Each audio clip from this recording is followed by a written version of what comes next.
Nung dari SMKN 2, yang terhormat Ibu Andriani MPD dari SMP 5, dan yang terhormat Ibu Bapak Guru semuanya yang hadir di sini. Yang pertama, marilah kita panjatkan puji syukur kehadirat Allah Subhanahu wa Ta'ala. Alhamdulillah sampai saat ini kita masih diberikan rahmat dan karunia-Nya sehingga kita dapat di sini berkumpul dalam rangka acara kolaborasi antara Ibu Dr. Nung dan Ibu Andriani MPD, yaitu diseminasi aksi nyata budaya positif.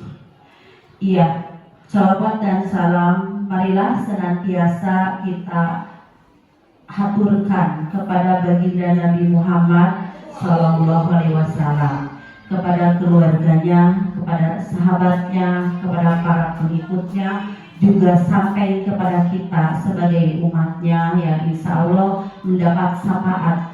Amin ya rabbal alamin. Ya, yang selanjutnya izinkan saya untuk membacakan rangkaian acara hari ini, yaitu yang pertama pembukaan, yang kedua sambutan dari kepala sekolah, yang ketiga pemaparan materi, yang pemateri ke-1 yaitu Bu Andriani MPD, pemateri kedua yaitu Ibu Dr. Nung, dan yang selanjutnya yaitu diskusi tanya jawab atau tanggapannya dari Bapak Ibu Guru, yang selanjutnya doa, dan yang terakhir penutup. Baiklah Bapak Ibu Guru, untuk mengefektifkan waktu, marilah kita buka acara ini dengan bacaan basmalah bersama-sama. Bismillahirrahmanirrahim. Acara yang selanjutnya yaitu sambutan dari kepala sekolah, ya, dan kebetulan ini oleh Ibu Wakil Kepala Sekolah dan Bapak Kepala Sekolahnya lagi ada acara. Kepada Ibu Anita dipersilahkan.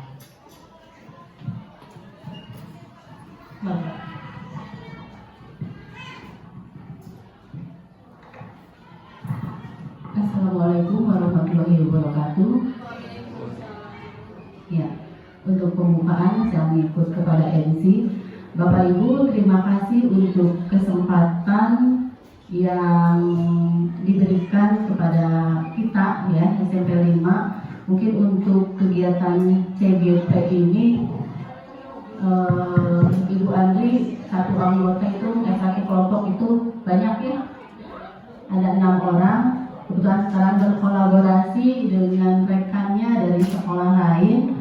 Kalau mohon maaf jika sambutannya tidak tidak sesuai dengan harapan, karena beginilah SMP 5.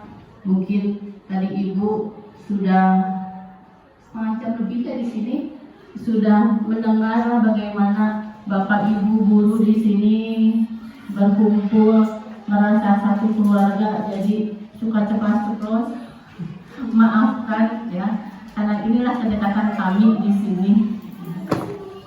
Yang kedua, kami juga mohon maaf karena Bapak Kepala Sekolah tidak bisa hadir pada saat ini, karena untuk 2 hari, Rabu dan Kamis, Bapak Kepala Sekolah bersama PJ Kesiswaan sedang mengikuti pendampingan penerapan budaya positif yang dilaksanakan, yang diselenggarakan oleh Kemendikbudristek di SMP 1 Wanaraja. Oleh karena itu, Bapak Kepala Sekolah mendelegasikan kepada saya untuk membuka kegiatan ini. Bapak Ibu,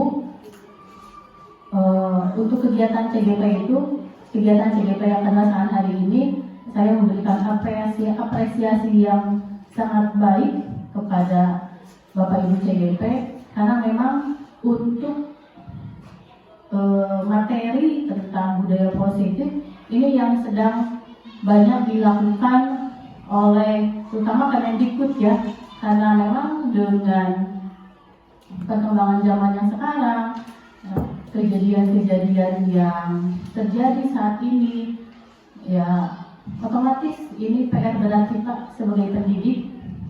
Saya Bapak Ibu guru untuk bisa menerapkan budaya yang baik kepada para siswa kita. Apalagi kemarin saya dengar, saya melihat di televisi banyak sekali kejadian-kejadian yang terjadi di Kabupaten Garut. Tentunya untuk hal-hal yang negatif ya, yang bullying di SMP. Ya, mungkin Bapak Ibu sudah mendengar ya, bahkan sudah tahu sekolahnya mana. Mudah-mudahan itu tidak terjadi di sekolah kita, Bapak Ibu. Kemudian ada juga yang guru mencabuli siswanya sampai masuk ke televisi nasional. Nah, mudah-mudahan dengan materi-materi yang Bapak Ibu CGP ataupun yang kita pelajari, karena untuk di pelatihan di PMM, pelatihan mandiri, materi-materi ini kan ada juga ya. Jadi Bapak Ibu yang belum mengikuti guru penggerak bisa membaca, bisa mempelajarinya di PMM. Ini sangat bagus sebagai fondasi kita untuk istilahnya mendampingi siswa-siswi kita, ya, untuk mendampingi siswa-siswi kita supaya kita bisa memberikan yang terbaik untuk siswa-siswi kita. Mudah-mudahan materi sekarang yang akan disampaikan oleh Dr. Nuh, oleh Ibu Adriani bisa kita terima dengan baik dan kita juga bisa melakukannya ya, dalam kegiatan kita dalam proses belajar mengajar di sekolah kita. Ya. Tidak banyak yang akan saya sampaikan. Tadi ada Harewas kena agak lama ya. Kalau semua tidak begitu suka di depan mic, kecuali kalau nyanyi. Walaupun hawas ya suaranya. Kita sama-sama belajar Bapak Ibu ya, kita sama-sama belajar. Saya kemarin diingatkan dengan falsafah Jawa ya. Ketika kita cerdas tapi jangan sampai menggurui, ketika kita cepat jangan sampai mendahului, dan ketika kita tajam jangan sampai melukai.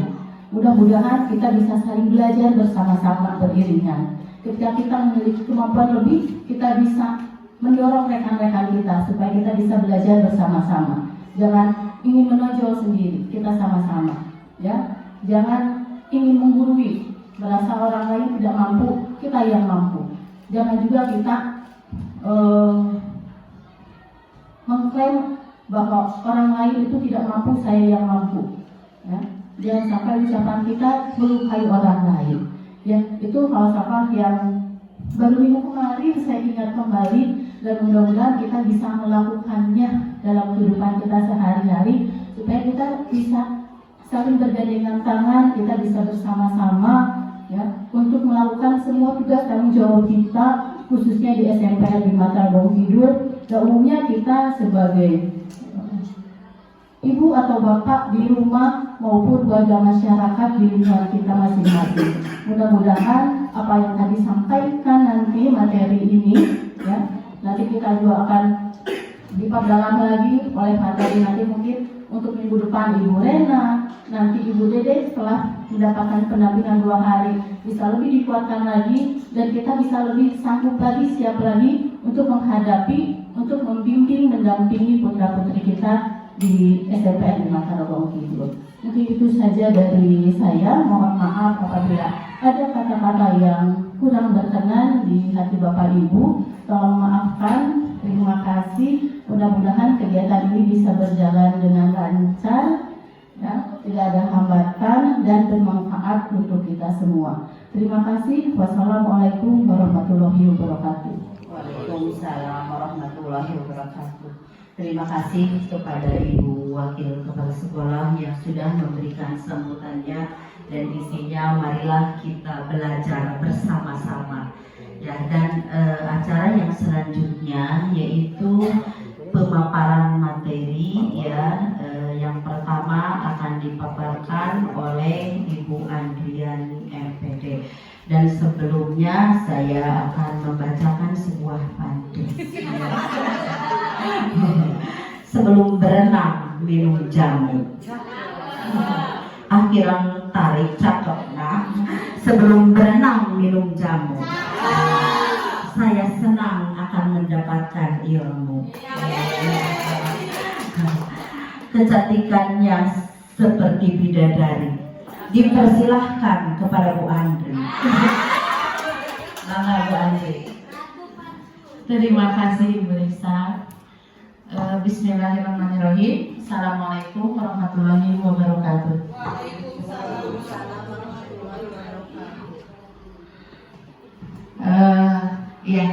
Terima kasih Bapak Ibu semua atas waktunya hadir di tempat yang berbahagia ini untuk menemani saya di sini dalam rangka diseminasi aksi nyata calon guru penggerak.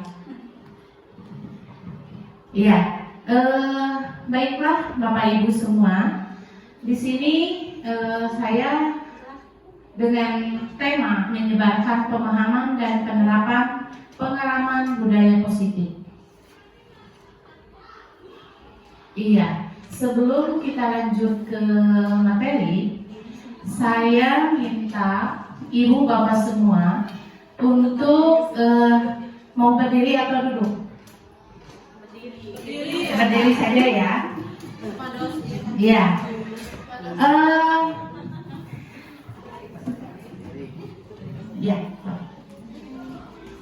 Coba saling berhadapan dengan teman sebelahnya.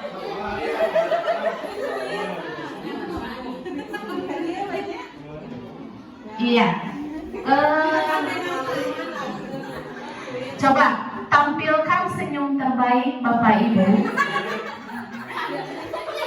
selama 30 detik.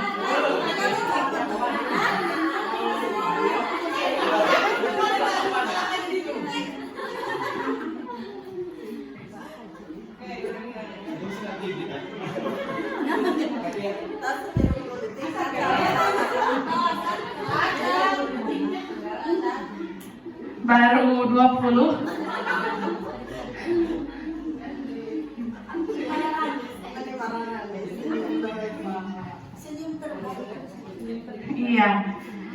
Terima kasih Bapak Ibu semua sudah menampilkan senyum terbaik Bapak Ibu pada siang hari ini. Mudah-mudahan di jam rawan kita ya di sini tidak menyurutkan semangat Bapak Ibu dan tetap selalu tersenyum dan selalu bahagia.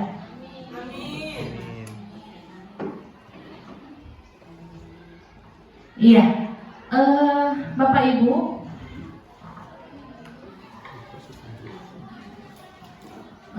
untuk kesepakatan forum diseminasi ini, di sini saya sudah menulis menghargai siapapun.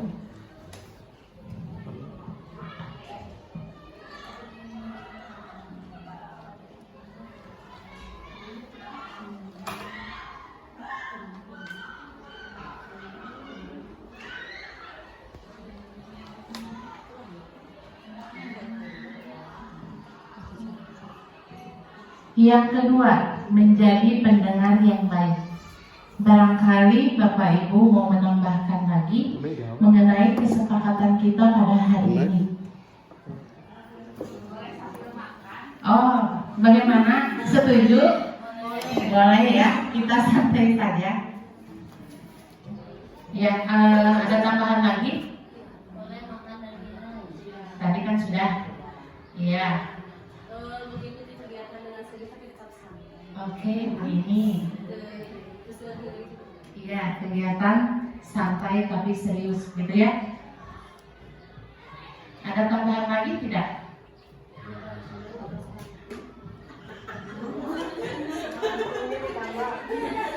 Nanti ya, pantunnya ditambah di akhir.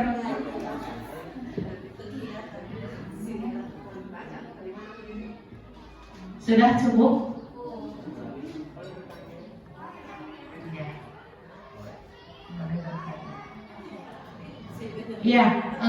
Baiklah teman-teman, kesepakatan forum diseminasi hari ini menghargai siapapun, menjadi pendengar yang baik, boleh makan dan minum, kegiatan santai tapi serius, boleh bertanya dan menjawab. Itu kesepakatan kita pada hari ini.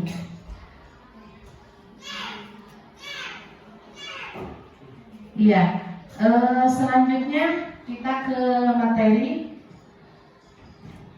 Ya, seorang guru yang baik harus memiliki kemampuan dalam mewujudkan budaya positif di sekolah. Budaya positif tersebut dapat dijalankan dengan menerapkan konsep-konsep seperti ini.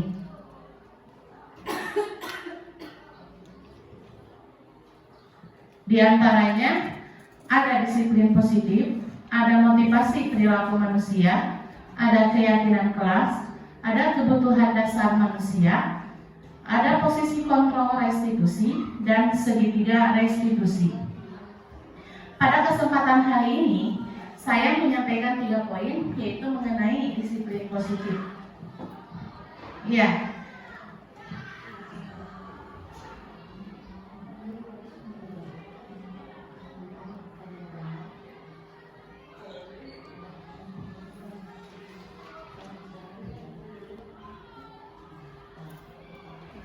Ya, yang pertama yaitu mengenai disiplin positif. Kira-kira teman-teman untuk disiplin positif itu seperti apa?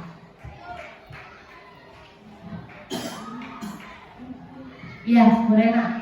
Ya, disiplin positif ini bisa berupa kegiatan ataupun pembiasaan yang kita lakukan secara kontinu untuk membangun disiplin positif pada diri siswa.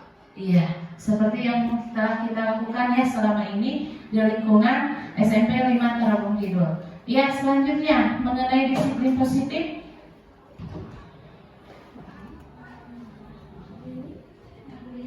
Coba Bu ini. Disiplin positif mungkin kebiasaan-kebiasaan baik atau hal-hal baik yang perlu dikembangkan dan dipertahankan. Iya. Agar terciptanya budaya positif di sekolah. Iya, terima kasih. Sudah kita lakukan misalkan seperti kebiasaan. Iya. Terus literasi, masalah literasi. Iya, iya. Sama-sama. Iya.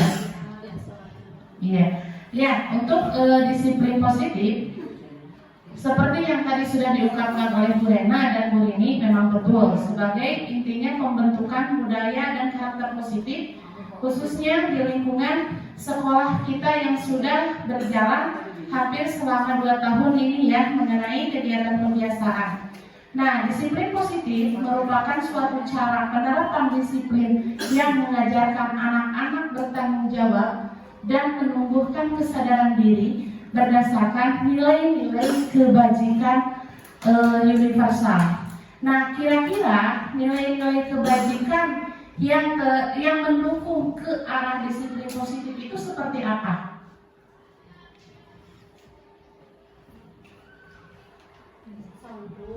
Ya, santun, sopan, ya, bertanggung jawab. Ada lagi? Iya.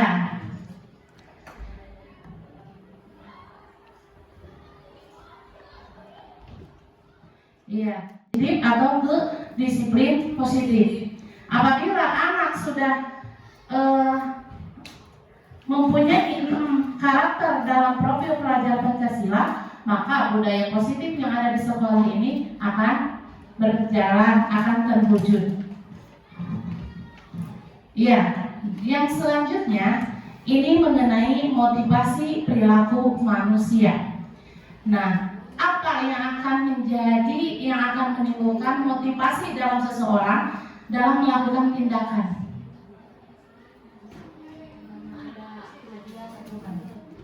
Contoh misalkan untuk kegiatan pembiasaan yang sudah dilakukan di sini, mungkin ada sebagian anak-anak yang merasa mengikuti dengan terpaksa untuk menghindari hukuman atau ketidaknyamanan. Yang selanjutnya untuk mendapatkan imbalan atau penghargaan dari orang lain. Ya, yang ketiga untuk menjadi orang yang mereka inginkan dan menghargai diri sendiri dengan nilai-nilai yang mereka percaya.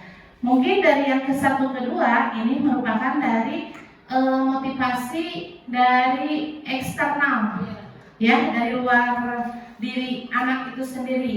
Yang ketiga, untuk menjadi orang yang mereka inginkan.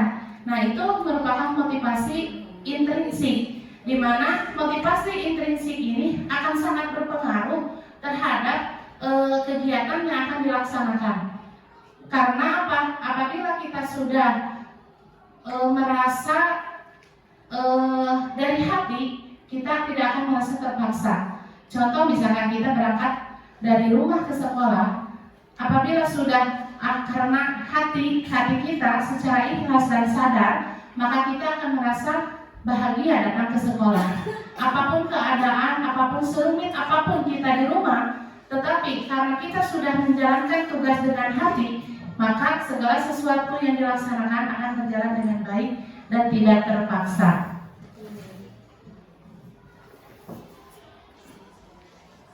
Nah, yang selanjutnya, keyakinan sekolah atau keyakinan kelas. Ini yang sudah kita laksanakan pastinya oleh semua ibu dan bapak guru yang ada di sini, yang sudah dilaksanakan di kelasnya masing-masing. Di mana kita di sini dalam membuat suatu kesepakatan dulu dengan anak-anak, ya, dengan anak-anak. Nah, ini merupakan salah satu contohnya kegiatan keyakinan kelas yang sudah berjalan, di mana kita menyerahkan ke anak mau seperti apa pembelajaran kita pada hari ini di kelas mereka, supaya mereka dibuat nyaman, ya, sehingga mereka mengeluarkan kesepakatan yang sudah disepakati bersama siapa? Bersama siswa dengan guru. Nah, jadi keyakinan kelas adalah sebuah disiplin positif yang dapat diterapkan di sekolah untuk membangun budaya positif. Jadi melalui keyakinan kelas ini, maka budaya positif yang ada di sekolah akan terwujud.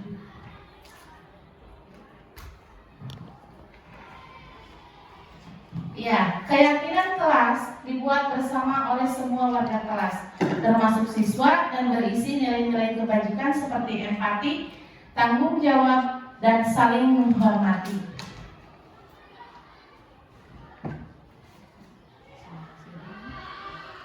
Baik, Bapak Ibu, sebagai bahan kita hari ini, kita akan mengadakan simulasi mengenai pembuatan keyakinan kelas, atau mungkin kita di sini bukan keyakinan kelas tetapi keyakinan sekolah, di mana antara pihak sekolah dengan kita, misalkan guru di sini. Ya, baiklah.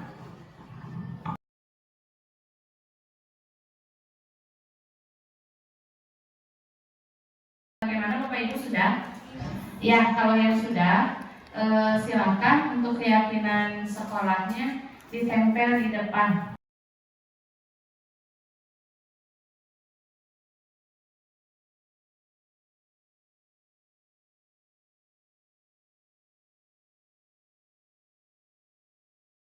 Ya, baiklah.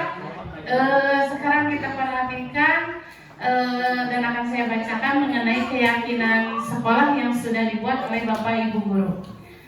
Datang ke sekolah tepat waktu. Ya, bagus. Memang itu seharusnya ya, datang ke sekolah harus tepat waktu. Saling menghargai dan menghormati di antara warga sekolah, saling mendukung, tidak ada persaingan, dan saling memotivasi sesama warga sekolah. Iya, alhamdulillah ya. Untuk poin yang kedua ini sudah kita laksanakan, sudah kita terapkan, ya, terbuka dalam segala hal, melaksanakan tugas sesuai dengan beban kerja, hadir ke sekolah sesuai aturan yang berlaku, mendampingi siswa dalam berbagai kegiatan, contohnya pembiasaan. Mungkin tidak hanya dititik beratkan kepada di sini kesiswaan, ya, tetapi harus dilaksanakan oleh semua warga sekolah. Ya, ini juga masih sama, datang tepat waktu ke sekolah, tidak membolos selama jam pelajaran, menghormati semua guru dan teman, saling membantu kesulitan teman. Iya. Alhamdulillah ya, untuk kesulitan kita sudah saling membantu satu sama lain. Iya. Di antaranya di sini adanya kolaborasi antara pihak sekolah, keluarga dalam meyakinkan pentingnya kerjasama antara semua pihak yang terlibat dalam pendidikan peserta didik. Keyakinan tentang kesehatan dan kesejahteraan siswa. Yang selanjutnya menjaga dan meletakkan barang sesuai dengan tempatnya. Menjaga kekompakan di antara semua warga sekolah, menjalankan tugas dan kewajiban kita sebagai guru, contohnya mengajar dengan tepat waktu. Terbuka untuk belajar hal baru. Selanjutnya, penggunaan bahasa dalam berbicara, disiplin dalam berpakaian, dan saling menghormati. Yang selanjutnya di sini kejujuran, kerjasama, tanggung jawab, disiplin, dan rasa hormat. Mengetahui dan melaksanakan hak dan kewajiban guru kepada siswa untuk mendidik siswa-siswi yang cekatan, saling menghormati dan menghargai. Ini salah satu contoh keyakinan sekolah yang kita buat pada hari ini. Dan saya ulas di sini untuk keyakinan sekolah yang sudah berjalan di SMP 5 Tarogong Kidul ini, alhamdulillah sudah kita terapkan dan sudah kita laksanakan. Mungkin di sini yang harus kita perbaiki dalam hal datang tepat waktunya ya. Tapi kalau untuk semuanya ini kita sudah berjalan, sudah kompak satu sama lain, tidak ada dusta di antara kita. Ya, mungkin itu saja teman-teman yang bisa saya paparkan pada hari ini dalam kegiatan diseminasi, kegiatan aksi nyata untuk modul 1.4 yaitu budaya positif. Wassalamualaikum warahmatullahi wabarakatuh. Ya, terima kasih kepada Ibu Andriani yang sudah memaparkan materi tentang disiplin positif, yaitu diantaranya untuk menumbuhkan disiplin positif, yaitu contohnya membuat keyakinan kelas supaya anak itu bertanggung jawab ya terhadap kesepakatannya, dan dari keyakinan kelas itu menumbuhkan disiplin ya, dan gimana ya, bertanggung jawab atas kesepakatannya. Nah itu yang selanjutnya pemateri yang kedua yaitu Ibu Dr. Nung ya. Ayah pantun sekedar ya. Ke Bandung beli ikan pelikan. Kepada Ibu Dr. Nung dipersilahkan. Waalaikumsalam. Ibu Risa, mohon maaf saya tidak bisa membalas pantunnya ya. Asal tidak diajarin pantunnya. Ibu, di atas milik ada kelapa, baik tidak apa-apa. Kalau punya tangan artinya saya berguru nih, harus berguru di SMP 5 nih, pantun ya. Itulah saya belum bisa Bu ya pantun. Nanti saya kasih yang lain aja. Baik Bapak Ibu, tadi sudah dipaparkan ya sedemikian rupa tentang di halaman satunya.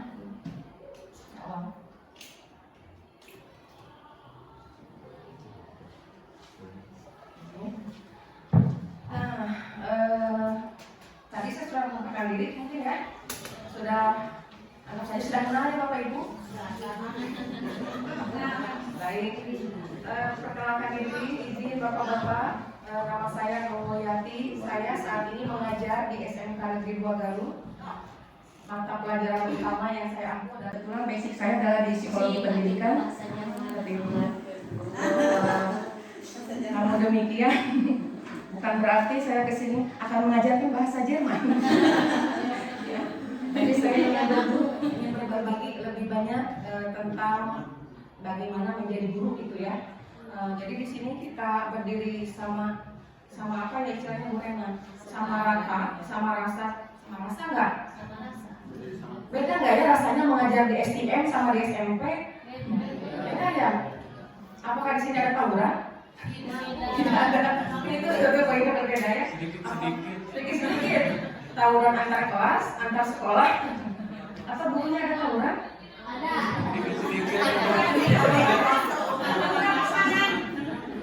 Mungkin kalau rasa sedikit berbeda ya. Bagaimana rasanya mengajar STM dengan 2.800 siswa, 80% laki-laki. Nah itu rasanya harusnya memang guru harus strong ya. Harus strong apa? Mengejar. Suatu-waktu ada siswa yang naik ke benteng, misalnya mau laki-laki gurunya mau perempuan, tetap harus strong kalau STM-nya. Nggak bisa kita dikalahkan oleh siswa begitu. Baik Bapak Ibu, saya tidak akan membicarakan itu saat ini. Yang akan kita bahas di sini kita akan berbagi, artinya berbagi ilmu ya. Nanti mungkin ada beberapa poin yang saya sampaikan karena itu terkait kewajibannya Bu Rena, Bu Andri, karena kita ditugaskan memang untuk mendesiminasikan, menyampaikan apa yang kita pelajari supaya Bapak Ibu lain yang belum ada kesempatan karunia untuk mempelajari itu bisa mempelajari lebih cepat, sama dengan kita ya. Di sini bukan berarti, saya garis bawahi, bukan berarti para CGP yang berdiri di depan itu lebih pintar. Itu saya ingin garis bawahi ya, bukan. Ya, mungkin ini hanya masalah waktu. Kami lebih dulu mendaftar dan Bapak Ibu belakangan. Itu saja sebetulnya bedanya. Jadi tidak ada bedanya. Bapak Ibu yang di sini dengan kami yang di depan. Baik, Ibu Andri, saya akan meneruskan tadi pemaparan dari Ibu Andri tentang penerapan budaya positif di sekolah. Nah, tadi sudah Ibu Andri paparkan konsep inti di dalam budaya positif itu sebetulnya ada 9 ya yang terpatri di sana. Selamat datang Ibu PP, beliau ini Ibu Santi ya, pendamping atau istilahnya pengajar praktik kalau di CGP. Jadi kami selama 6 bulan ke depan bersama dengan Ibu Santi membimbing dari A sampai Z. Ya, selamat datang Ibu. Baik, saya teruskan. Konsep inti dalam budaya positif itu ada beberapa macam ya yang harus kita ketahui, khususnya sebagai guru. Tapi sebetulnya ini yang kita bahas ini itu sebetulnya itu sangat baik juga diterapkan oleh orang tua kita sebagai orang tua ya di rumah kepada anak-anak kita atau kepada keluarga kita. Apa saja konsep intinya? Nah, baik kita lihat ya. Ada disiplin positif. Sudah dibahas tadi Bu Andri. Yang kedua ada nilai-nilai kebajikan universal. Kebajikan artinya nilai yang diakui oleh seluruh umat manusia tanpa kasta, tanpa latar belakang, semua tahu. Misal tanggung jawab, semua tahu tanggung jawab seperti apa. Mau agama apapun, mau dari suku manapun tahu. Contoh seperti itu. Dan itu yang dikembangkan di CGP ini salah satunya. Yang ketiga ada teori motivasi. Yang keempat keyakinan kelas. Nah 4 poin ini tadi sudah disampaikan oleh Bu Andri. Selanjutnya saya akan menyampaikan yang lainnya yang ada di bawah. 1 terkait dengan kebutuhan dasar manusia. Kedua tentang dunia berkualitas itu seperti apa. Yang ketiganya tentang restitusi. Nah nanti restitusi itu dikaitkan ada 3 poin yang akan diangkat terkait tema restitusi, yaitu hukuman dan penghargaan, reward and punishment gitu ya di dunia pendidikan. Yang kedua adalah 5 posisi kontrol. Artinya posisi kontrol itu peran guru ketika menghadapi anak didiknya seperti apa posisinya. Yang selanjutnya dari restitusi itu ada, nanti kita mungkin ada sedikit, kalau ada waktu mungkin bisa dipraktekkan sedikit, membuat segitiga restitusi seperti apa teorinya ya dan prakteknya. Baik, lanjut next. Yang pertama, mari Bapak-Bapak Ibu kita lihat, sudah tidak asing mungkin dengan gambar ini ya. Ini gambar saya ambil dari internet ya, bukan saya bikin. Nanti ada hak cipta nih yang ngacung, punya saya. Ya ini, coba kita perhatikan ya, saya bacakan dulu saja. Manusia memiliki kebutuhan dasar yang harus dipenuhi agar memperoleh kehidupan yang sejahtera. Kebutuhan dasar manusia menurut Dr. William Glasser dalam bukunya Choice Theory dibagi 5. Bapak Ibu sebetulnya misal kalau pernah mempelajari tentang teori kebutuhan dasar manusia itu ada berpuluh-puluh teori. dari mulai teori Maslow, teori bla bla bla dan lain-lain itu banyak sekali. Tapi kebetulan yang kita ambil di CGP ini, kebijakan dari pemerintah kita adalah mengambil teori dari William Glasser ini. Nah, jadi teorinya ada 5 kebutuhan dasar manusia itu. Yang pertama, kebutuhan untuk bertahan hidup, survival. Mungkin Bapak Ibu bisa bantu nih. Kebutuhan bertahan itu seperti apa? Mungkin Bapak Ibu, Bapak-bapak nih kayaknya. Karena bertahan hidup identik dengan kekuatan otot, mungkin Bapak Ibu ya. Ada yang bisa bantu Bapak? Bertahan hidup contoh seperti apa sebagai manusia? Bu Rena, silakan Bu. Pemenuhan sandang, pangan, Oke, bagus sekali. Salah satunya betul itu ya. Pemenuhan sandang, pangan, papan, jadi kebutuhan pokok mungkin ya. Ada lagi Bapak ya, Bapak Ibu yang mau menambahkan? Bu Lisa, pantunnya sudah pintar. Nanti kalau dimasukin sini bagus ya nanti. Jadi bahan pantun. Ya, kebutuhan manusia mungkin cinta, perhatian, kasih sayang gitu. Ibu butuh itu semua? Alhamdulillah saya Sudah sudah punya. beberapa. Alhamdulillah. Risa bahagia. Amin ya. Baik Bapak Ibu, yang dimaksud tadi kebutuhan bertahan hidup itu terkait dengan tadi betul kata Bu Rena, terkait dengan kebutuhan pokok. Termasuk di situ kebutuhan untuk ini jadi agak vulgar katanya, ada lagi nggak? Berkembang biak ya, survival itu artinya mempertahankan keturunan. Jadi punya anak keturunan itu termasuk dalam kebutuhan survival, bertahan hidup. Nah, kebutuhan ini adalah yang pokok, yang utama, tidak bisa berdiri sendiri dan harus ditopang oleh 4 kebutuhan lainnya. Kalau kebutuhan survival tadi bersifat fisiologis, artinya berkaitan dengan fisik, dengan tubuh kita, ya. Nah, penopangnya yang 4 ini adalah berkaitan dengan faktor psikologis. Jadi, kalau kita hanya punya terpenuhi 1 kebutuhan survival saja, yang 4-nya tidak dilakukan, tidak dipenuhi, kira-kira bisa tidak? Tidak, pasti ada yang timpang ya.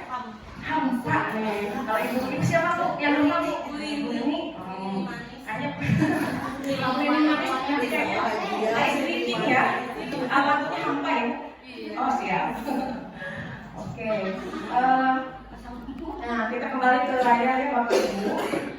Kalau yang 4 ini tidak ada artinya survival. Pasti akan tumbang juga, akan hancur.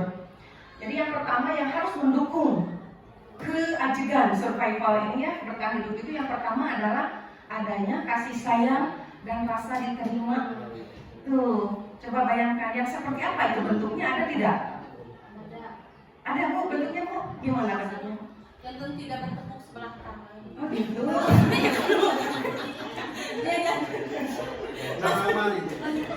Kasih sayang.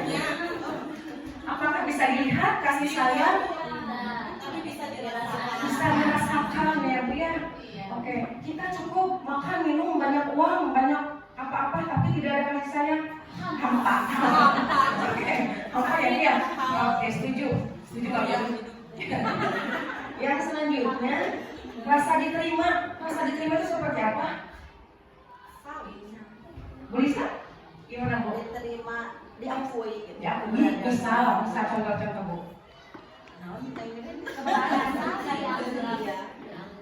Kenyamanan di Ya Pak, silakan Pak. mungkin kenyamanan berada di suatu tempat atau lingkungan. Bagus sekali. Saya hampir lupa mau bahasa Jerman. Bagus sekali Bapak ya. Memang betul seperti itu. Contoh, misalnya Bu Andri sebagai guru di SMP 5, kalau tidak ada rasa diterima di sini, apakah beliau akan baik-baik saja seperti ini? Ya, sekarang sudah seperti ini berarti itu artinya beliau bahagia karena diterima dan dicintai ya. Ada kasih sayang antara sesama guru dan juga antara dengan murid juga ya, seperti itu. Selanjutnya Bu, yang nomor 3 itu kebutuhan untuk kebebasan, freedom. Ada kira-kira yang bisa bantu saya? Kira-kira seperti apa bentuk kebebasan yang diinginkan oleh umumnya manusia?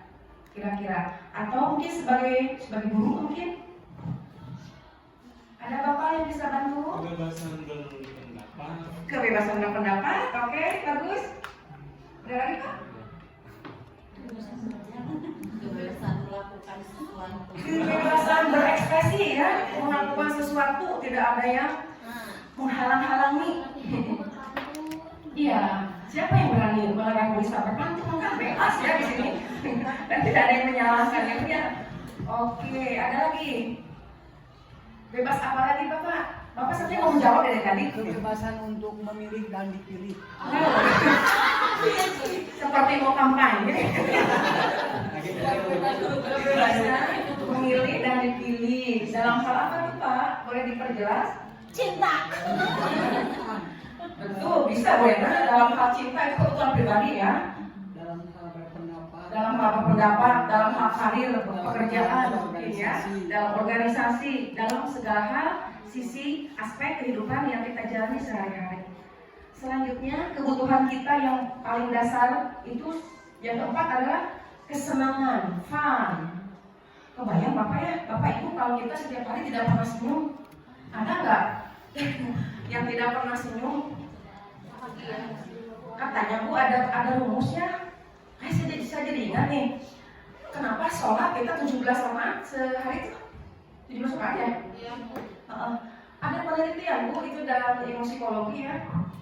Minimal jumlah senyum yang kita keluarkan dalam 1 jam itu 17 kali. Artinya senyum yang tadi sudah dipraktekkan oleh Ibu Andri, senyum yang terbaik. Senyum yang terbaik yang kita miliki, dan itu bisa menyebarkan aura positif ke semua orang. Tuh ya, 17 kali katanya. Kalau saya ingat ini angka 17 kayaknya nih, ya. Angka 17 kadang-kadang sakral kita ya. Nah itu senyum ya. Jadi kesenangan itu, fun itu salah satunya diaplikasikan, diperlihatkan dengan senyum. Orang yang bahagia tentu senyum ya Bu. Ada nggak yang sering senyum? Kira-kira ada nggak? Senyum dalam derita ya, tapi ada juga ya. Tapi itu beda. Senyumnya orang yang menderita itu tidak menyebarkan aura positif, tapi sama-sama menyebarkan aura negatif. Jadi hati-hati kita sebagai guru mungkin ya. Ini saya berbicara di ranah guru aja. Kalau kita sedang sedih, sedang galau, sedang hampa, katanya kurang kasih sayang. Kan semua kan kita tidak kelihatan ya hidup ini ya berpendapatnya. Sebaiknya ada satu teori yang mengatakan kita jangan menghadapi murid. Jangan menghadapi murid dengan aroma seperti itu, karena itu akan menyebar. Di sekelas kita menyebar, di sekolah juga menyebar. Bagaimana caranya supaya kesenangan itu dirasakan oleh semua orang? Ada bagaimana caranya? Ada yang tahu nggak? Dengan senyum. Oke, saya tambahin lagi ya. Ini mah tambahan dari sini ya. Oke, tadi saya tidak bisa memberikan pantun, saya kasih teori aja.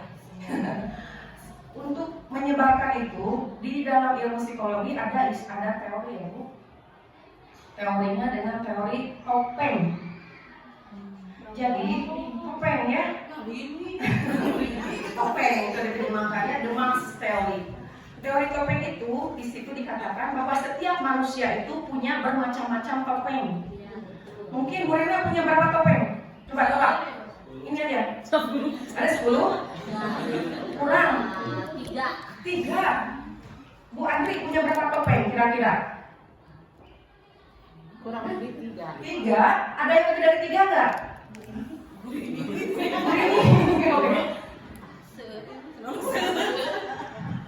Kira-kira misalnya riset lapangan, berapa topeng yang dimiliki? Tadi topeng hampanya udah ada keluar. Topeng hampa. Topeng bahagia, kasih sayang, seru ya. Nah begitu Bapak Ibu, jadi kita itu setiap manusia harus punya banyak topeng. Artinya apa? Topeng itu kita akan pakai lepas sesuai situasi. Misalnya kita dari rumah lagi libur ya, kayak Bu Andri baru pulang dari Jakarta, kemarin kan bla bla bla bla. Apa? Saya memantau perjalanannya. Ya, pulang dari Jakarta libur, tapi terpaksa harus masuk, bukan terpaksa, ikhlas ya, harus masuk kelas di hari Senin ya, harus masuk di hari Senin. Bayangkan kalau dia tidak punya topeng sebagai guru, dia akan membawa ke kelas itu aroma sebagai seorang ibu yang ditinggalkan anaknya lagi sedih, galau, bosan, ya, pasti itu yang diperlihatkan ke anak. Ketika anak melihat itu, apa yang terjadi? Semangat. tidak semangat. Itu mungkin dia marah-marahnya, keselnya selama di perjalanan macet ya Pak, akan ditumpahkan ke anak seperti itu. Itu kalau begitu terjadi, artinya topengnya tidak dipakai sebagai guru. Berarti harus profesional ketika menghadapi anak murid. Kita sebelum pergi ke sekolah ganti topeng dulu. Topeng ibu rumah tangga, topeng seorang istri dari suaminya buka, ganti dengan topeng guru profesional, ya. Oke, lupakan semua masalah di belakang hal itu. Datang ke sekolah pasti dengan apa tadi Bu? Senyum, ya. Itu topeng pertama. Dan itu contoh. Ibu bapak datang ke tempat lain, berarti topengnya ganti lagi, kan? Datang ke rumah, di sekolah anak-anak menggoda, cengkel dan lain-lain. Datang ke rumah, ada suami, ada anak. Kita ganti topeng nggak? Ganti topeng. Topeng seorang ibu dan topeng seorang istri, ya. Jadi gurunya tinggalkan di sekolah sampai itu, ya. Jadi semakin banyak aktivitas kita, semakin banyak peran kita di dalam kehidupan masyarakat dan lain-lain, topeng yang kita miliki harus semakin banyak. Semakin banyak kita memiliki topeng kebaikan tentu saja, ya. Berarti segala sisi kehidupan kita akan lebih apa? Lebih baik, ya, betul. Lebih baik, lebih sempurna mungkin. Meskipun tidak ada yang kata sempurna tadi, ya. Kita terus berpacu untuk lebih baik.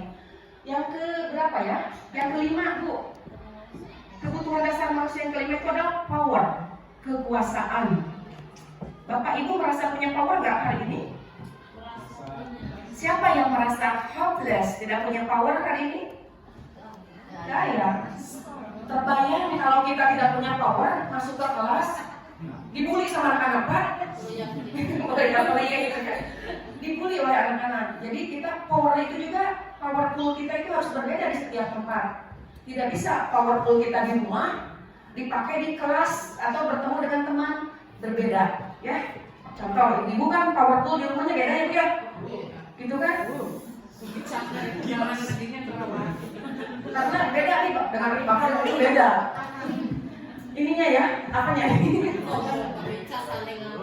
Tapi itu natural, Bu. Itu betul. Itu cara yang paling bagus, betul. Kenapa? Kemampuan seorang perempuan berbicara per menit itu 1.200 sampai 2.000 kata per menit. Jadi wajar kalau ada perempuan suka ngomel, suka marah-marah, itu wajar. Tapi kalau laki-laki pasti tidak. Tidak. Kelainan, Bu, kelainan. Ya, karena apa? Secara normal kemampuan laki-laki untuk mengolah kata per menit itu hanya maksimal 700 kata. Tidak setengah-setengahnya aja untuk kemampuan perempuan. Jadi kalau ada bapak-bapak yang suka bawel, itu harus dikonseling dulu sebenarnya. Boleh saya membuka lowongan nih, pasien baru. Ya, lanjut. Bu Andi, nah tadi kita kan sudah selesai, Bu, ya, untuk apa tadi tema yang pertama? Kebutuhan dasar. Nah, kebutuhan dasar itu semuanya harus terpenuhi. Jika salah satu tidak terpenuhi, akibatnya apa kira-kira? Ada 5 tuh, survival, cinta, dan lain-lain. Kalau salah satu kebutuhan itu tidak dipenuhi, misalnya siswa, karena kita guru, ya, siswa tidak terpenuhi salah satu kebutuhannya, apa yang akan terjadi? Belajarnya tidak fokus, jiwanya goncang, tidak ada semangat, Hidupnya tidak baik-baik saja. tidak baik-baik saja. Artinya kemungkinan besar si anak itu akan melakukan kesalahan, pelanggaran, dan seterusnya. Itu. Oke, itu kita pegang titik poinnya, ya. Kebutuhan dasar tidak terpenuhi artinya akan ada pelanggaran. Nanti akan kita kaitkan dengan budaya positif, ya. Kenapa seperti itu? Baik, lanjut. Dunia berkualitas nih katanya harus disampaikan. Belum. Dunia berkualitas itu apa, Bapak Ibu? Angan-angan, hayalan, impian gitu. Bukan dunia nyata, bukan? Yakin?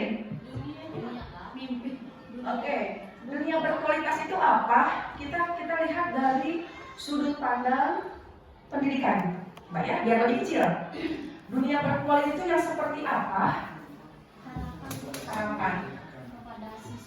Oke.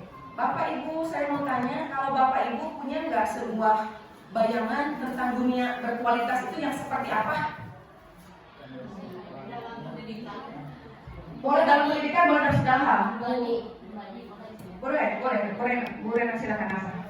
Punya angan-angan ingin misalkan mencapai sesuatu atau ingin pergi kemana ke Hmm. luar negeri misalkan kan boleh menggantungkan harapan setinggi mungkin kan Setinggi langit. dunia berkualitas itu kan Begitu, ya.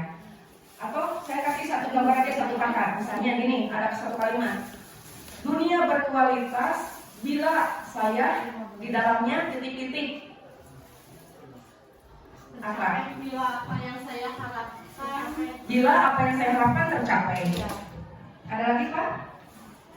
Bila saya menjadi sesuatu, bila saya mencapai sesuatu, bila saya mendapatkan sesuatu, bila saya berada di posisi sesuatu, dan seterusnya, ya. Itu mungkin dunia berkualitas menurut versi satu orang dengan orang yang lain berbeda. Pasti akan sangat berbeda karena itu akan sangat prinsipil, ya, dipengaruhi oleh banyak faktor. Mari kita lihat dunia berkualitas kalau menurut teori, ya, tempat khusus di dalam pikiran Anda. Tanya ya, menurut teori seperti itu. Tempat Anda menyimpan gambaran representasi dari semua yang Anda inginkan. Jadi seolah-olah kita di benak kita punya bola bumi, ya, dunia berkualitas, dan kita isi apa yang kita inginkan ada di sana semuanya. Seperti itu. Apa isinya? Isinya tentang orang-orang, ya, tentang hal-hal dan apa saja yang terbaik. Nah, ini kata kuncinya, yang terbaik. Orang-orang, misalnya orang-orang itu siapa? Keluarga terdekat kita kalau di rumah, kalau di sekolah, rekan guru atau murid. Nah, itu dimasukkan ke dalam dunia berkualitas kita, ya, yang membuat Anda merasa bahagia dan terpenuhi kebutuhan dasar Anda. Tadi kebutuhan power, cinta kasih, dan seterusnya, ya. Kemudian menurut Dr. William Glasser, ini masih orang yang mengeluarkan teori ini, dunia berkualitas itu kalau diibaratkan itu semacam album foto. Kita melihat membuka album foto, di sana ada beberapa foto kita dan tidak banyak biasanya yang dikoleksi itu. Hanya foto-foto tertentu yang kita anggap penting dan anggap berkesan, ya, sangat berkesan. Itu album foto itu dunia berkualitas kita, ya. Nah, kemudian fotonya tidak akan terlalu banyak gambarnya, ya, hanya benar-benar yang terbaik dalam hidup Anda yang membuat hidup Anda menjadi lebih bermakna. Coba sekarang direnungkan, ya, apakah mengakui punya dunia berkualitas masing-masing kita? hanya Apakah ini perlu disampaikan ke orang lain? Pertanyaan sulit, ya. Apakah kalau kita punya dunia berkualitas di versi kita sendiri perlu disampaikan ke orang lain? Tergantung apa, Bu? Tergantung keadaan, ya. Misal, ibu mengajar di kelas, ibu punya angan-angan. Orang-orang isinya kan di album ibu tuh, orang-orang itu berarti murid yang ada di hadapan kita. Apakah kita perlu disampaikan ke murid? Ibu itu ingin kalian itu seperti ini, baru dimasukin ke dalam dunia berkualitas kita. Punya kriteria tentang murid idaman kita, Bu, murid impian? iya. Nah, berarti perlu, tadi ibu di garis bawah, ya, di situasi-situasi tertentu perlu disampaikan. Kepada pasangan kita di rumah perlu disampaikan keinginan kita? Perlu. Kepada rekan guru perlu disampaikan? Sebetulnya saya ingin punya teman itu yang seperti ini. 1, 2, 3, kriterianya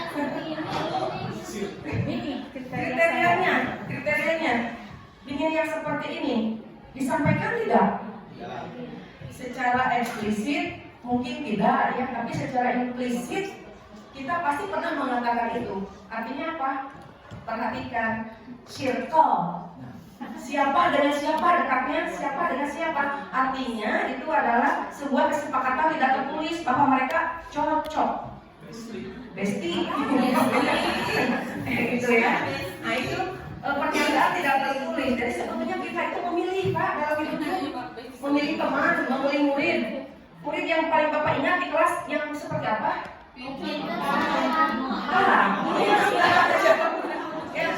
Yang paling pintar biasanya kita hafal, dan yang paling bangga, ya, tentu karena yang berkesan kan berarti tidak banyak yang berkesan. Tapi murid nomor 3 sampai 38 karena kita lupa. Hanya nomor 1 sama 40 yang ya Bu Andri. Kita lanjut ke, nah ini tema yang ketiga tadi ya, terakhir itu tentang restitusi. Bapak Ibu pernah dengar istilah restitusi? Kira-kira restitusi apa Bu, Pak? Di dunia sehari-hari pernah nggak dengar Bu diberi tahap restitusi? Pernah, tapi belum masalah. Anggap saja kita belum belajar tentang CGP dan lain-lain. Restitusi yang ada di benak kita apa? Kalau saya pernah dengar ya di berita-berita di TV suka dengar restitusi kadang-kadang itu diperuntukkan bagi para penjahat yang ada di LP. Restitusi, diberikan proses restitusi katanya seperti itu ya di LP, atau misalnya ada terdakwa restitusi. Nah, saya tidak paham itu di restitusi seperti diapain orang itu gitu kan. Nah sekarang setelah ada di CGP ternyata restitusi itu tidak hanya berlaku untuk mereka para penjahat tanda kutip gitu ya, tapi juga termasuk untuk keseharian kita sebagai para pendidik di sekolah. Restitusi itu. Jadi apa restitusi itu? Mari kita lihatnya apa kata ahli. Menurut dosen, teori dosen ya, restitusi adalah proses menciptakan kondisi bagi murid ya, untuk memperbaiki kesalahan mereka sehingga mereka bisa kembali pada kelompok mereka dengan karakter yang lebih kuat. Artinya apa dari sini? Berarti untuk memperbaiki kesalahan murid supaya mereka kembali dengan karakter yang lebih kuat. Terbayang ya Bapak Ibu ya konsepnya nih. Yang kedua, konsep yang kedua, restitusi juga adalah proses kolaboratif yang mengajarkan murid untuk mencari solusi untuk masalah dan membantu murid berpikir tentang orang seperti apa yang mereka inginkan dan bagaimana mereka harus memperlakukan orang lain. Terbayang? Jadi teori restitusi ini juga murid itu didorong untuk bisa menemukan jati dirinya. Saya ingin jadi seperti apa nanti?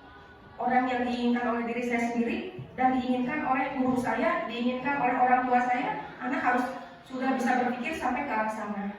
Sama guru juga, saya harus jadi guru seperti apa supaya teman-teman sejawat saya di sekolah merasa nyaman ketika bergaul dengan saya, atau murid-murid saya di kelas merasa bahagia ketika saya mengajar. Nah itu ya akan berangkat dari situ titik poinnya. Baik Bu, kita lanjut. Restitusi ada ciri-ciri Bu. Ciri-ciri restitusi seperti apa? Yang pertama, restitusi bukan untuk menebus kesalahan. Tadi kan kata kuncinya ini untuk orang yang bersalah ya, siapapun dia. Namun untuk belajar dari kesalahan. Nah, yang kedua, restitusi memperbaiki hubungan, bukan malah menjauhkan hubungan. Itu yang salah. Kalau proses hukuman mungkin bisa menjauhkan hubungan menjauhkan hubungan ya. Yang ketiga, restitusi adalah tawaran, bukan paksaan. Apakah kita harus memaksa orang mau bergaul dengan kita? Ayo dong jadi teman saya, please, temanin saya. Enggak juga kan seperti itu. Kemudian maksa, ayo dong kalian harus suka sama ibu, jadikan ibu guru favorit kalian. Enggak mungkin seperti itu ya. Nah itu berjalan alami, apa adanya. Restitusi yang kelima, keempat, menuntun untuk melihat ke dalam diri bukan keluar diri. Who I am, kan ya teorinya. Siapa saya? Kita tidak perlu tahu siapa kamu. Itu salah di teori psikologi, tidak ada siapa kamu, tidak ada. Tapi siapa saya? Yang harus didahulukan itu dia artinya meneliti ke dalam diri kita sendiri ya. Kemudian restitusi itu tujuannya ada beberapa tujuan. Yang pertama, restitusi mencari kebutuhan dasar yang mendasari tindakan. Yang kedua, restitusi adalah cara yang paling baik. Ketiga, restitusi fokus pada karakter, bukan pada tindakan. Yang diubahnya adalah karakternya dari salah menjadi benar, bukan apa yang dilakukannya untuk menjadi benar itu. Itu tidak dipedulikan ya. Banyak cara begitu. Yang keempat, restitusi menguatkan anak yang tadinya sudah bersalah menjadi lebih kuat, tidak goyah lagi, tidak mengulangi lagi kesalahannya. Ya. Yang kelima, restitusi fokus pada solusi. Kalau ada anak salah di depan kita, apakah kita harus terus mencerami anak? katakan semua kesalahannya? Tidak, itu jangan dikatakan lagi, sudah, karena restitusi. Tapi kita fokus pada perbaikan, karena nasi sudah menjadi bubur, tidak mungkin meskipun enak sih rasanya ya, tidak mungkin dibalikin lagi, tapi kita fokus pada solusi selanjutnya. Kemudian restitusi mengembalikan murid yang berbuat salah pada kelompoknya. Pada umumnya anak yang sudah dianggap salah kadang-kadang susah untuk diterima dicap ya, baik oleh guru, dicap, dilabel, labeling, baik oleh teman-temannya. Nah, kita restitusi itu menghindari hal itu terjadi. Nah, lanjut lagi. Oke, sekarang ini konsep restitusi. Saya akan menjelaskan nanti tentang keterkaitan konsep, karena sangat luas ya restitusi itu dengan tiga konsep. Yang pertama, apa kaitannya restitusi dengan hukuman dan penghargaan? Yang kedua, bagaimana restitusi jika dikaitkan dengan posisi kontrol kita sebagai guru misalnya? Dan yang ketiga, bagaimana mengaplikasikan restitusi? Nah, ada satu teori nanti yang namanya segitiga restitusi, bisa kita praktekkan mungkin. Kita juga pernah ya mempraktekkan mungkin di kelas masing-masing.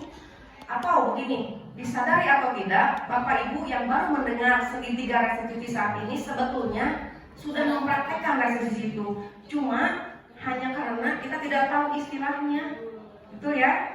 Sebetulnya sudah kita semua dulu melakukan itu, cuma namanya judulnya nggak tahu. Nah, kita sekarang dikasih judul bahwa yang seperti itu adalah restitusi, ya. Nah, baik, kita lanjut lagi. Yang pertama kita lihat dulu hukuman dan penghargaan. Apa yang dimaksud hukuman, Bu, Bapak? Nah, kita lihat ya. Hukuman adalah konsep yang biasanya dihubungkan dengan tindakan negatif yang diarahkan kepada seseorang sebagai akibat dari perilaku buruk atau pelanggaran. Nah, hukuman. Coba saya ini ya, pengen sharing. Selama ini yang kita lakukan, kalau anak berbuat salah, apakah diberikan hukuman atau tidak? Diberikan hukuman. Menurut Bapak Ibu, hukuman itu penting tidak? Hukuman penting atau tidak diberikan? Misalnya kepada anak yang berbuat kesalahan atau pelanggaran. Bapak? Penting. Menurut Bapak, hukuman itu penting. Ya.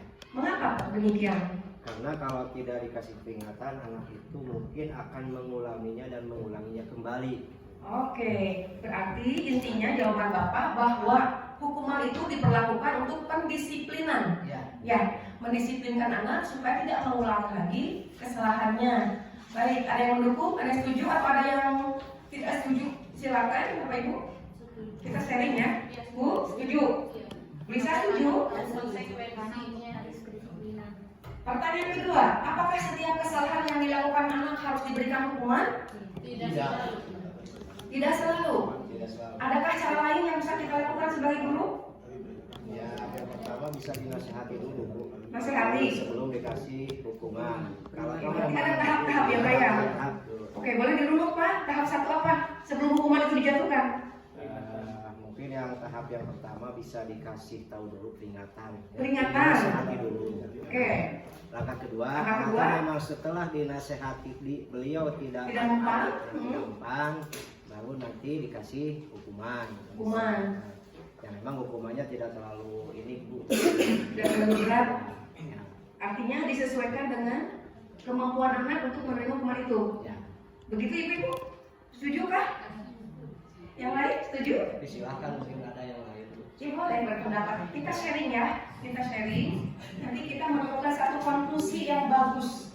Bisa diterapkan setelah ini mungkin atau minimal untuk diri kita sendiri ketika menghadapi murid-murid kita. Ya, Bu Anita, silakan Bu. Sebelum kita melihat bahwa si anak Biar kedengaran harus pakai mikrofon gitu. Biar kamera. Ya, sebelum kita mengatakan bahwa anak itu bersalah, mungkin kita bisa duduk bersama dengan anak, kita bisa istilahnya sharing ke anak, sama anak. Betul kata Bu Anita, anak itu tidak terpenuhi kebutuhan dasarnya. Ya, misal Bu Anita ya, ada anak yang mencuri makanan di kantin, apakah kita ujung-ujung menghukumnya? Tidak, ditanya dulu. Barangkali ternyata Setelah diselidiki dia lapar, di rumahnya nggak ada makanan sedikit pun, gitu kan? Layakkah kita memberikan hukuman kepada anak dalam kasus seperti itu? Tentu tidak. Bukan hukuman yang akan diberikan, tapi bantuan mungkin malah ya, seperti itu. Dan itu banyak. Saya menemui kasus-kasus seperti itu, Bu. Di sekolah juga, di sekolah saya jangan jauh-jauh ya. Kalau di SMK itu identik dengan alat praktek ya.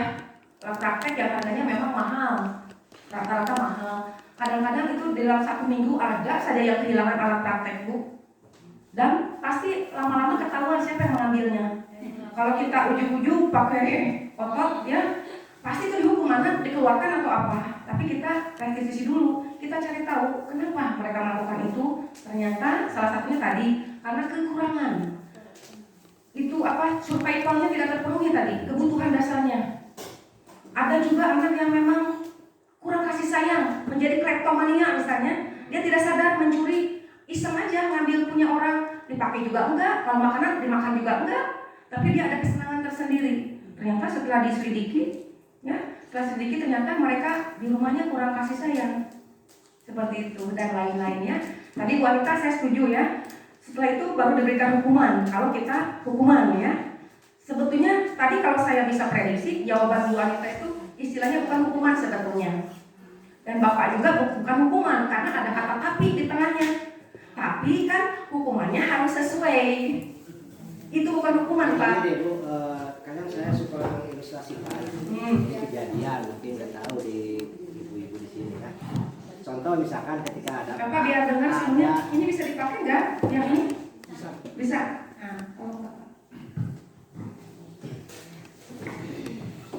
Nah, mungkin menambahkan Bu ya tadi, maksud saya gini Bu, sebagai contoh. Ketika misalkan saya itu lagi di kelas Bu ya, nah ada jam pelajaran taruhlah misalkan 2 jam. Nah tiba-tiba anak itu masuk 15 menit mau selesai. Kesiangan. Nah memang langkah pertama tadi saya tidak langsung menghukum Bu ya. Ada apa kata dulu, kalau kata Bu Anita memang betul Bu ya, ditanya dulu alasannya kenapa kamu kesiangan, dari mana. Nah setelah ditanyakan, memang saya menganalisa memang agak malas Bu ya, taruhlah misalkan nongkrong di mana lah gitu. Nah setelah ditanya baik-baik kenapa kamu melakukan seperti itu, baru saya kasih hukuman. Nah hukuman itu maksud saya tadi sampaikan keingin efek jerah atau dia tidak mengulangi kembali. Sebagai salah satu contoh, kamu berdiri di depan, taruhlah misalkan 5 menit. Nah itu mungkin salah satu hukuman yang agak ringan Bu ya, ketika nanti si anak tersebut tidak melakukan hal yang tadi dilakukan. Mungkin itu Bu, sebagai tambahan tadi yang saya sampaikan. Terima kasih. Terima kasih juga. Betul apa yang dikatakan oleh Bapak siapa? Bapak Asrep tadi, betul sekali ya. Betul, sejalan dengan Ibu Wanita ya Bu ya. Jadi di sini sudah punya visi dan misi yang sama. Begini Pak Asrep, maksud saya karena Bapak mengatakan hukumannya ringan, direndahkan, dilemahkan gitu ya, tidak sekeras itu, maka saya akan masuk ke dalam pembahasan berikutnya, bahwa yang Bapak maksudkan, yang Bu Anita maksudkan itu sudah tidak lagi berbentuk hukuman, tapi konsekuensi. Ya, nih ada kata baru nih, konsekuensi.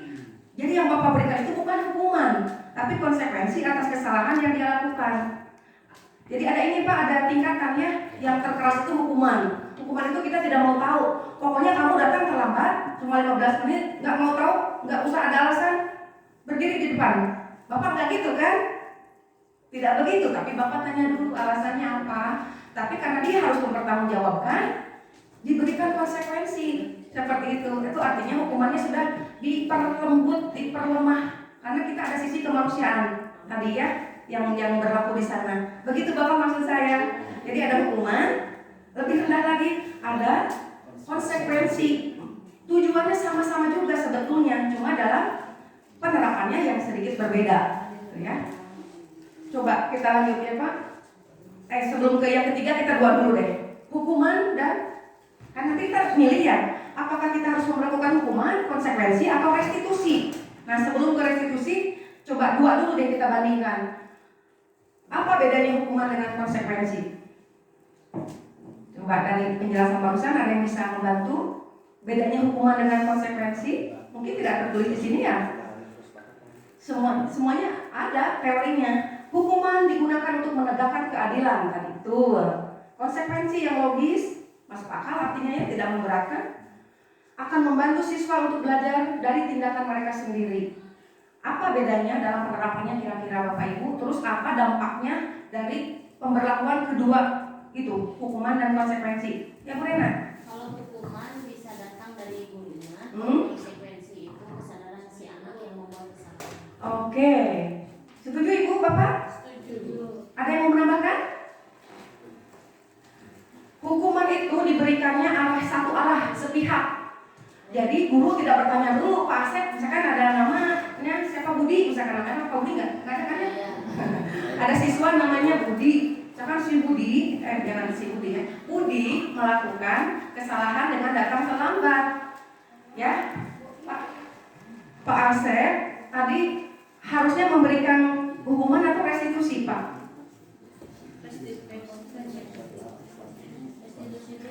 Kak, gini, Pak Asep ke Budi itu bilang, Budi, tanya dulu nggak, Budi, kamu karena kesiangan, kamu mau dihukum apa? Tanya dulu nggak? Tidak. Tidak. Berarti hukuman itu langsung diterapkan. Ayo Budi, kamu berdiri di belakang atau di depan.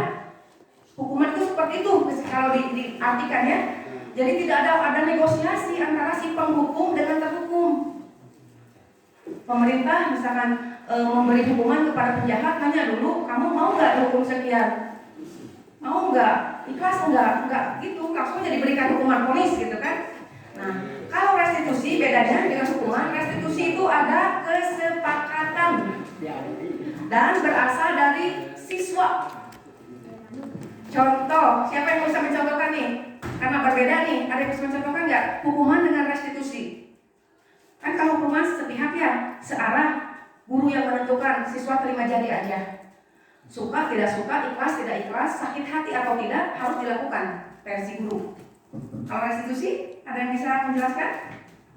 Oke, Bu Rena?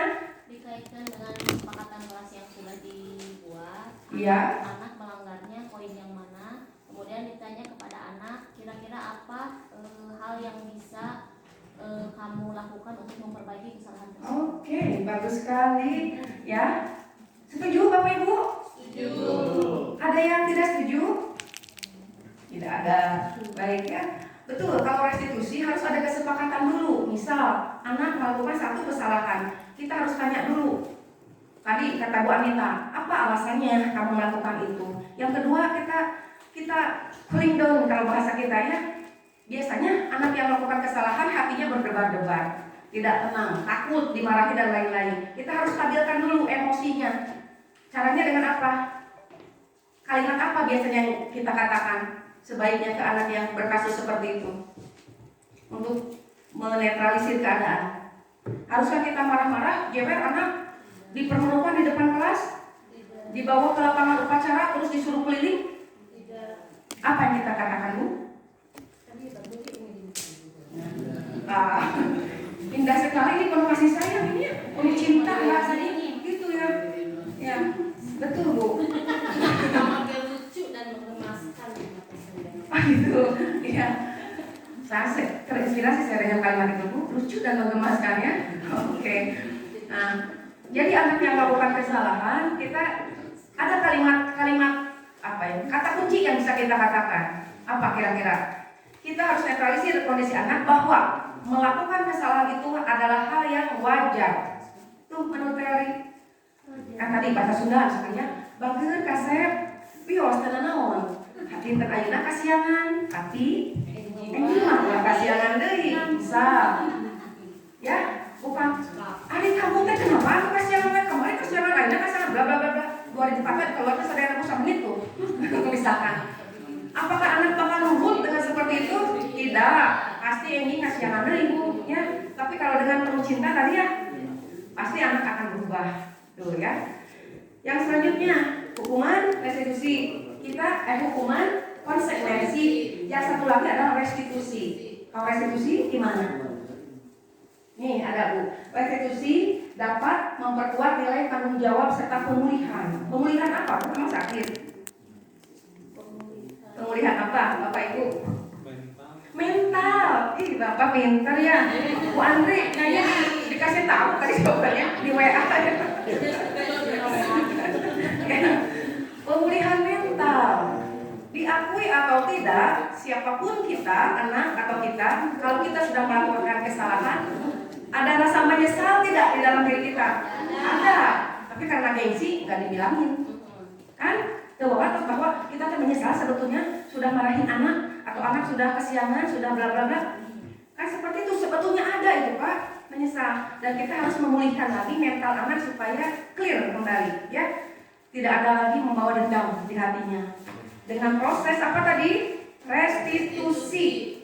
Jadi restitusi itu adalah cara yang paling baik supaya anak yang membuat kesalahan bisa kembali ke jati dirinya, kembali ke lingkungannya dengan lebih baik tanpa menerima hukuman atau konsekuensi yang dipaksakan, yang tidak logis.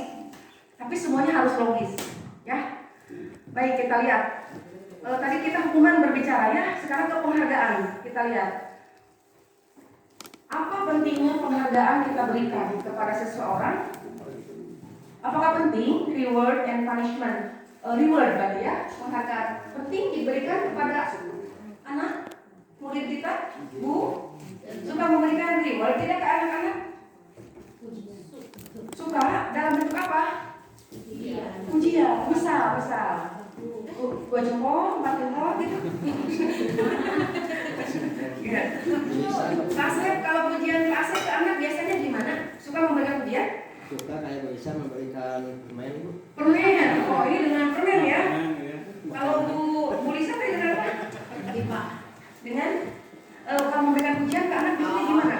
Dengan ucapan, tindakan atau reward berupa barang? Ya, kalau lagi ice breaking, lagi seru-seruan, saya berikan reward apa yang saya punya, misalkan ada permen, ada coklatos, ada apa.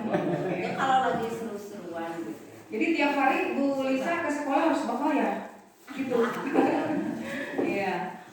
Betul. Bapak Ibu, penting kita memberikan reward penghargaan kepada siapapun di sekeliling kita. Di rumah, di sekolah, atau di lingkungan kita bersosialisasi artinya hidup bermasyarakat. Beda ya istilah sosialita diplesetkan sedikit, sosialisasi jauh beda itu artinya. Ya. Reward itu penting diberikan. Untuk apa reward itu diberikan? Kira-kira memotivasi. Oke, betul, memotivasi ya, salah satunya memotivasi. Ada lagi? Supaya lebih giat kembali, lebih ini lagi ya. Ada lagi Bapak Ibu? Menumbuhkan kepercayaan diri anak. Menumbuhkan kepercayaan diri anak. Betul. Ada lagi yang lain? Bu Anita sepertinya dari tadi mau bicara tapi terlalu banyak, bingung ya dikatakan. Kasih nolotok ya. Bapak-bapak yang lain? Ini Bapak tetangga sebelah di situ dan di rumah. Bapak siapa Pak namanya Pak? Pak Awal. Pak Awal. Oh iya, Pak Awal. Pak Awal, bisa dibantu Pak Awal. Kenapa penting reward itu diberikan? Kalau dianggap penting, tadi katanya penting ya, poinnya ya. Penting. Mengamalkan supaya lebih semangat. Supaya lebih semangat. Motivasi lebih giat lagi. Iya. Lebih baik lagi. Termotivasi berubah, kepercayaan diri. Ada lagi? Oke, kita anggap cukup ya. Betul, tadi semua yang Bapak Ibu katakan itu betul, bahwa motivasi itu memang memberikan angin segar bagi anak ya, supaya menjadi lebih baik lagi dalam segala hal. Tapi, nih ada tapi yang harus kita ingat. Terkadang penghargaan yang kita berikan itu akan berubah menjadi bentuk hukuman kepada anak. Bisa dibayangkan nggak? Kenapa? Tapi kan itu hadiah, kok bisa menghukum? Penghargaan yang menghukum itu yang seperti apa? Itu ada Bu. tema itu sekarang sedang booming di beberapa stasiun TV, di wawancara, penelitian, riset, mulai dari skripsi, tesis, disertasi, penghargaan yang menghukum itu sedang diangkat sekarang, ya. Bahkan dijadikan salah satu tema di dalam CGP kita.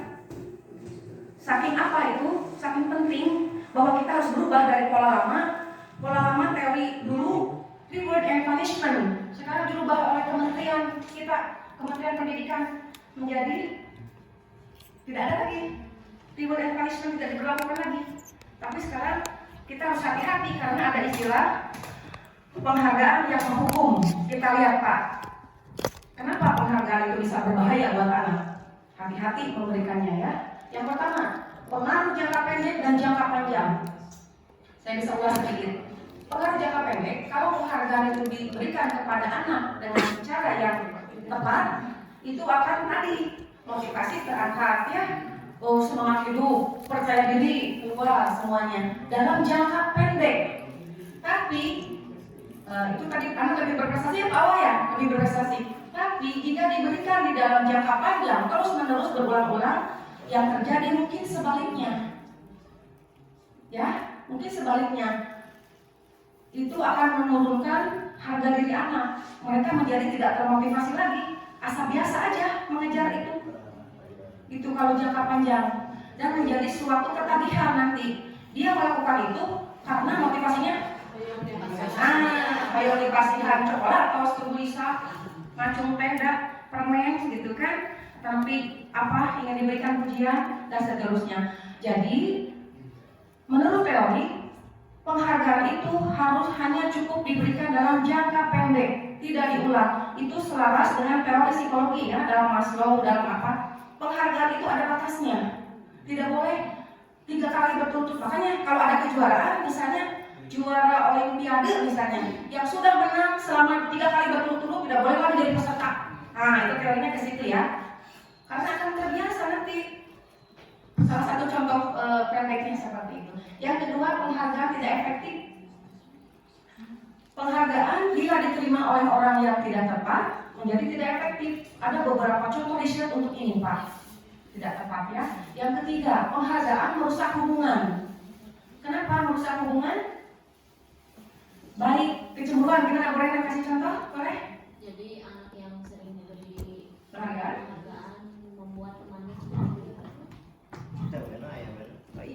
membuat temannya menjadi cemburu, jadi menimbulkan rasa kekecewaan ataupun sakit hati terhadap guru dan temannya. Oke. Berarti objek yang dituju tadi yang cemburunya itu hubungan dengan temannya ya, berarti ya. Betul seperti itu. Jadi hati-hati memberikan itu.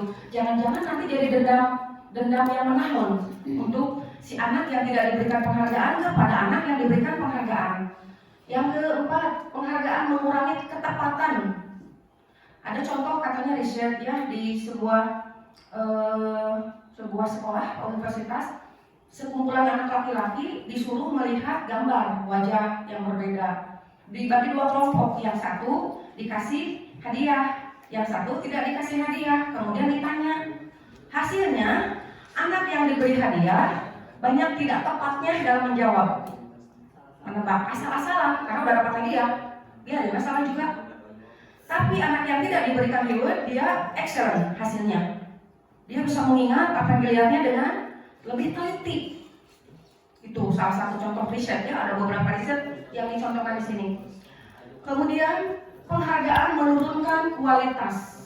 Ini juga ada contoh risetnya, kalau Bapak Ibu membaca ada ya. Kreativitas apa di sini contohkan pekerja seni ya, yang membuat hasil karya seni seorang pelukis yang diberikan reward sama yang tidak, hasilnya lebih baik yang tidak diberikan reward. Seperti itu salah satunya. Kemudian penghargaan yang menghukum, apa tuh? Contohnya, misal di satu kelas jumlah siswa ada berapa kalau SMP?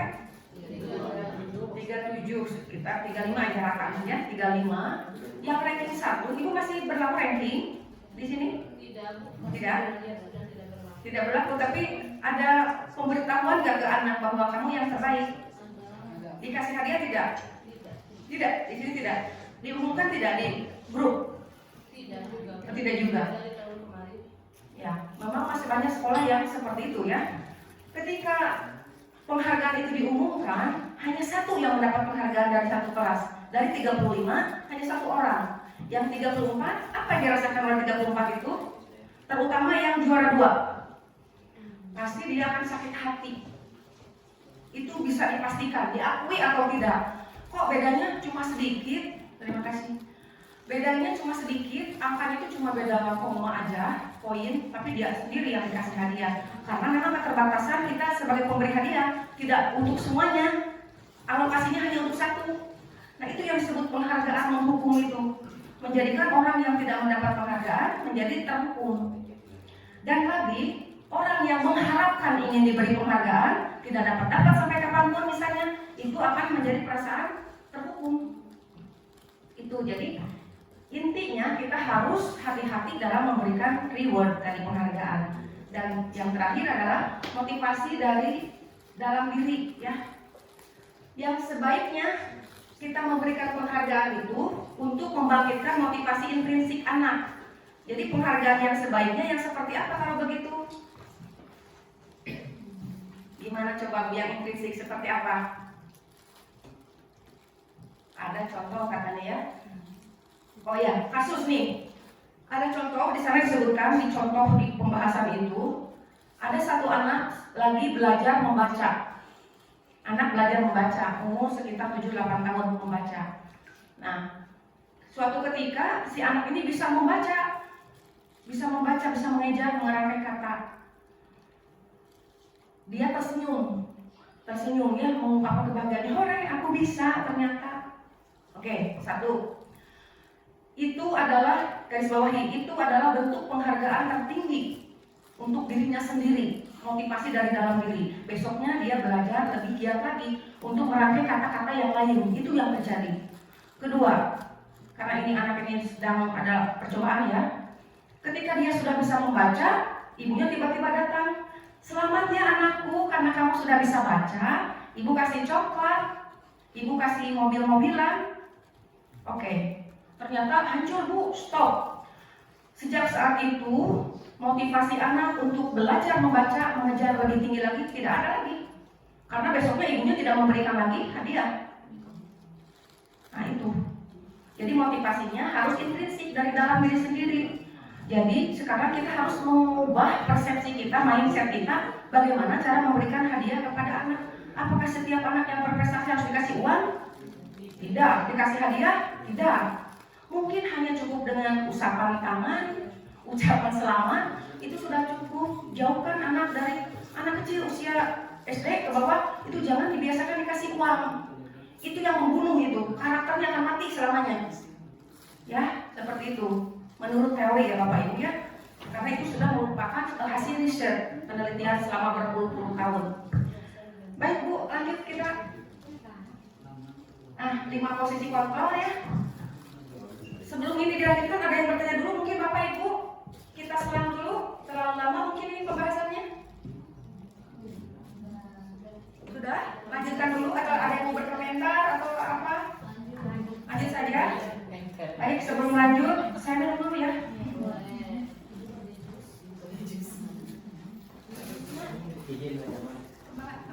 Oh, ini jusnya penuh cinta ya? Dengan cinta kasih sayang. Terima kasih. Semoga cintanya kembali ke ibu lebih banyak lagi ya. Ya boleh, tadi kesepakatan kelas masih berlaku yang dibuat oleh Ibu Andri. Itu untuk 1 hari ini kita workshop ini ya. Boleh, silakan Bapak Ibu sambil makan minum. Baik, sampai saja ya. Ini di kelas katanya suka ngasih hadiah. Berarti sebagai teman Ibu posisi kontrolnya saat itu. Lebih ke apa ya? Kalau posisi seperti teman biasanya di apa ya, ajak ngobrol gitu. Kenapa kamu seperti itu gitu ya. Digali permasalahannya apa gitu, seperti teman Ibu. Berarti dia jadi didekati, ditanya permasalahannya, latar belakangnya seperti apa, dan alhamdulillah saya itu paling alhamdulillah diberi kelebihannya. Kalau mengajar murid di SMP 5 ada 500 600 semuanya hafal, alhamdulillah. Nama anak hafal, kemudian orang mana dia itu seperti apa, gimana ya, bahkan ingat sampai mereka udah puluhan tahun jadi alumni gitu ya, bahkan sering kontak juga sampai sekarang, alhamdulillah. Jadi seringnya saya seperti teman, tapi walaupun seperti bertindak seperti teman, kalau anak misalkan melakukan kesalahan langsung dibilangin gitu saja ya. Jadi itu nggak boleh gitu ya. Nah seperti gitu Bu, enggak meskipun misalkan seperti teman tapi dibiarkan atau apa, enggak gitu ya. Jadi langsung dinasihati seperti itu. Ya, Ibu Lisa, terima kasih, bagus sekali jawabannya ya. Ibu Lisa memposisikan diri sebagai teman dengan mengajak anak untuk berbicara, curhat, menyediakan waktunya. Bahkan tadi saya harus bilang, wow, ke Ibu ya, bisa menghafal 500 anak satu angkatan, cuma 1 tahun. Belum tahun berikutnya dan berikutnya lagi. Luar biasa itu kelebihan yang tidak semua orang miliki, Ibu sebagai guru. Itu harus disyukuri ya, Ibu panjang ingatan. Alhamdulillah ya. Baik, sebagai manajer, gimana Bu? Manajer biasanya di perusahaan ya. Kenapa Bu Andri lagi kontraksi? Iya. Ini harus di keadaan Bu Andri itu harus dilaporkan kepada BGP bahwa ada CGP tambahan Bu Santi. Iya. Belum terdaftar. Iya, karena November lahir kita belum selesai kan? Ini dari awal ikut. Ada tuh. Peserta satu lagi. Tentang ayat tirta dan bagja. Oh benar. Iya. Tirta dan bagja itu semboyan kita ya. Nanti nggak diterangkan hari ini, bukan masalah hari ini ya. Tirta ada bagja, kita ini istilah-istilah di CGP itu. Ya, anaknya Bu Andri mungkin nanti itu. Baik, manajer. Posisi manajer itu dimiliki oleh guru-guru yang berperilaku sebagai kombinasi sebagai teman dan pemantau. Sebagai manajer. Jadi dari kelima pilihan ini, yang paling kondusif, yang paling bagus, yang paling strategis, yang mana? Manajer. Manajer itu bisa jadi teman, tapi tegas kalau ada kesalahan. Tidak teman kan terus misalkan berbuat kesalahan, oh iya nggak apa-apa, Ibu maklum kok. Ya udah terus besok kesiangan lagi aja. Enggak begitu, ya. Tapi ada tegasnya, ya. Jadi yang posisi yang paling urgent, posisi kontrol kita sebagai guru adalah harus sebagai manajer. Kombinasi manajer itu adalah teman dan pemantau. Seperti itu ya. Baik Bapak Ibu, operatornya hilang. Lanjutkan. Nah, ini terakhir ya Bapak Ibu, segitiga restitusi tadi yang mau kita praktekkan, tapi cukup lihat video aja ya nanti ya, sebentar dan selesai gitu ya. Ini segitiga restitusi itu ada tahapannya, bagaimana kita mengembalikan anak kepada jati diri, kodratnya, mengembalikan kepada masyarakat, kepada habitatnya, kepada komunitasnya dengan keadaan karakter yang lebih baik. Ada 3 tahapan restitusi. Yang pertama apa?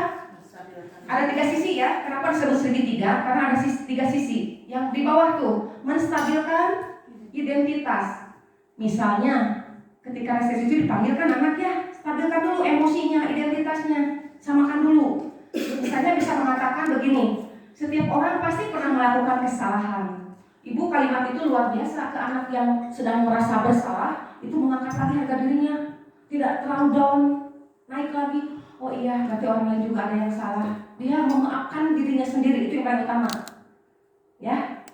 Yang kedua, mungkin bisa mengatakan kamu bukan satu-satunya orang yang pernah melakukan ini. Teman kamu juga kemarin ada yang kesiangan. Bapak Ibu guru juga ada kok yang suka datang kesiangan. Tapinya nanti nomor 3 ya. Nomor 3 tapi nanti. Ini baru pertama nih dasarnya dulu. Ya. Nah itu mengangkat harga diri anak bahwa dia bukan satu-satunya orang terhukum paling derita di dunia yang akan dihukum mendapat vonis. Gitu ya. Yang kedua Bu, itu udah Tapi kalimatnya beda-beda nanti ya, terserah. Yang kedua, validasi tindakan yang salah. Divalidasi tindakan yang salah itu dibukakan, divalidasi ke apa yang punya. Ayo, tolong dong saya validasi, apa yang validasi? Diakui. Sampai dia tuh mengakui sendiri, betul saya salah. Misalnya ya, bukan kita, kamu salah nih. Enggak begitu. Nah, kalimat seperti apa? Nih. Misalnya kalimat seperti apa? Ibu tahu kamu melakukan ini, kamu pasti punya alasan. Tadi seperti kata wanita ya, kamu pasti punya alasan kenapa kamu melakukan ini. Bisa ceritakan ke ibu? Sebagai teman kita nih, ya, menampung curhatnya. Belum dikeluarin bu pemantaunya belum. Sebagai teman dulu, bisa ceritakan ke ibu alasan kamu melakukan ini. Misalnya, anak cerita bla bla bla, misalnya alasannya apa?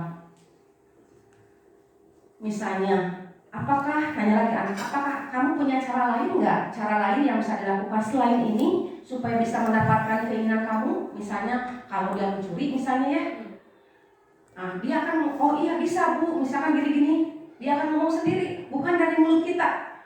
Itu di proses restitusi itu dari anak keluarnya statement itu, bukan dari guru. Guru hanya memandu saja. Kemudian kalau itu sudah ya, tahap yang ketiga adalah menanyakan keyakinan.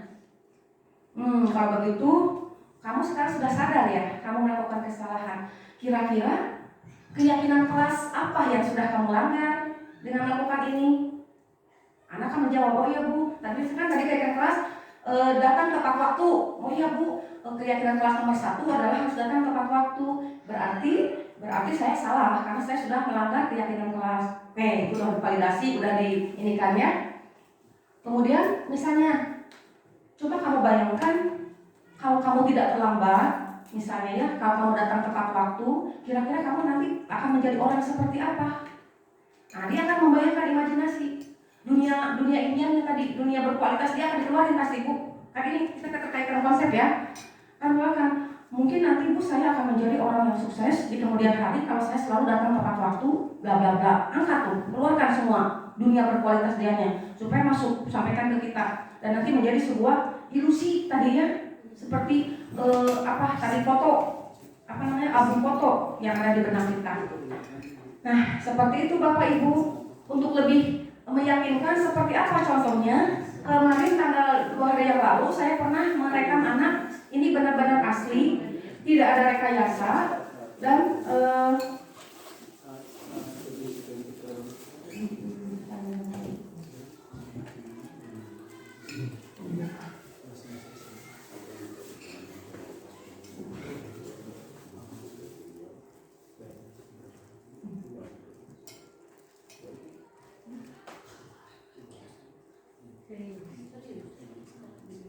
yang perbuatan. Ibu, ini Bapak Ibu, kemarin saya melakukan proses restitusi ya. Bisa dibesarkan nggak di bawahnya? Suaranya bisa kedengaran?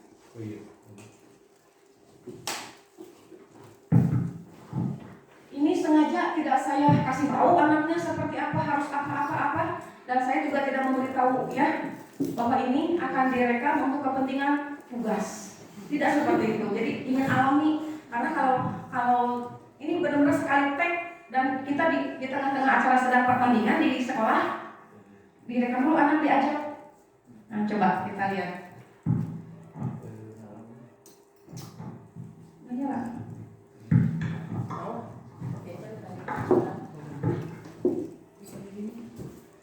Oh, dari sininya sudah.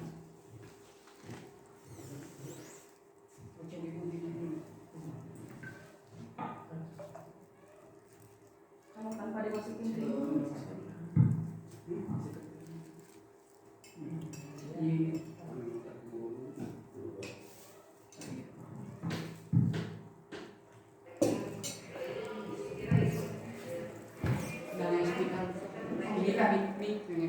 di mana mic-nya? Awal.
pikir aktif ini. Sana izin.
Bapak Ibu coba perhatikan, ini adalah contoh praktek bagaimana melakukan restitusi ya, segitiga restitusi seperti yang diajarkan di teorinya seperti ini.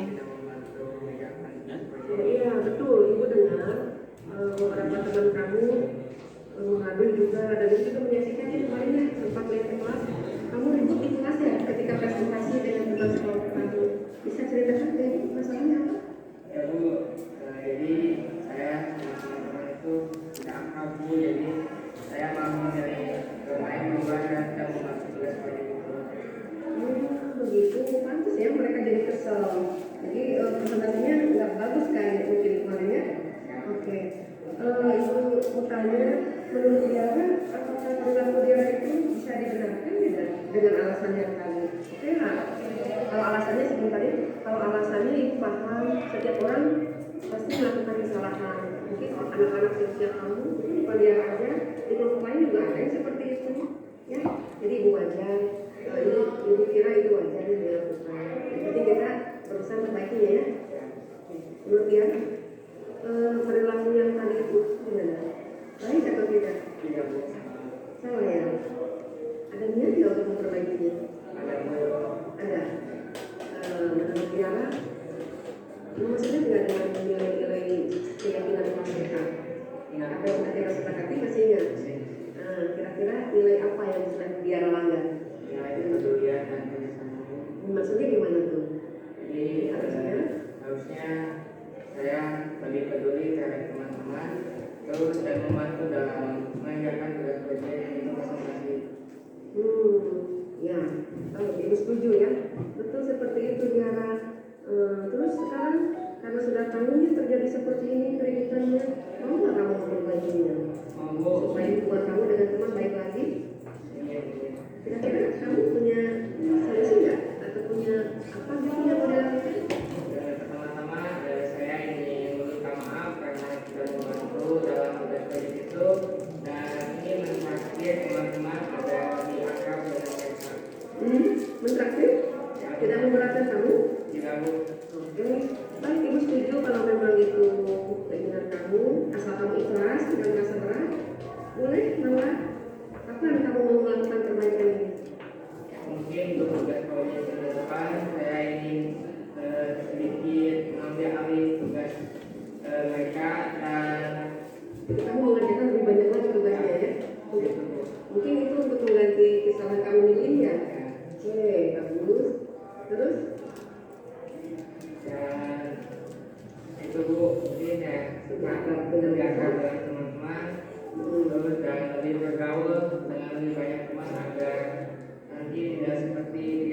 seperti ini. Ya mungkin ini kesalahan saya karena tidak bergaul dengan mereka. Oke, baik, Ibu udah paham ya sekarang permasalahannya, juga tadi sudah jelas kamu ingin memperbaiki diri dan ada solusi yang kamu tawarkan.